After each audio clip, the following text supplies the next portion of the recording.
Balochistan national party BNP Mengal کے سربراہ سردار اختر مینگل نے اسلام آباد میں جمعیت علماء اسلام کے سربراہ مولانا فضل الرحمان سے ملاقات کی ہے، جس کے بعد میڈیا سے گفتگو کرتے ہوئے اختر مینگل کا کہنا تھا کہ مولانا فضل الرحمان سے ذاتی تعلق ہے۔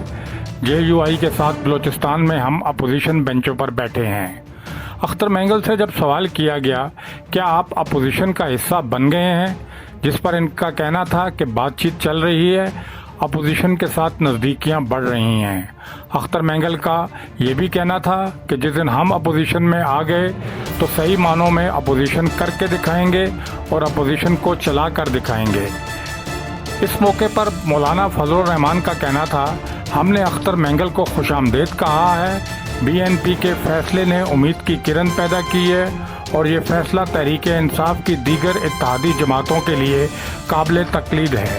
مولانا فضل الرحمان کا کہنا تھا کہ حکومت کی دیگر اتحادی جماعتوں کو بھی اب بے باک انداز میں کلمہ حق کہہ دینا چاہیے۔ ضمیر کے خلاف کسی کی پیروکاری کرنا عزت رکھنے والے پاکستانی کی شایانہ شان نہیں ہے۔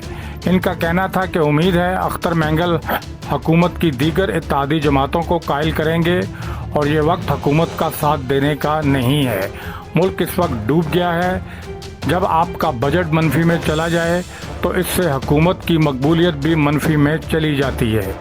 یاد رہے گزشتہ دنوں بلوچستان نیشنل پارٹی کے سربراہ اختر مینگل نے حکومتی اتحاد سے علیحدگی کا اعلان کیا تھا۔ حکومت کی جانب سے اختر مینگل کو منانے کی کوششیں جاری ہیں، تاہم حکومت اب تک ان میں کامیاب نہیں ہو سکی ہے۔ Akhtar Ali Khan, global current news.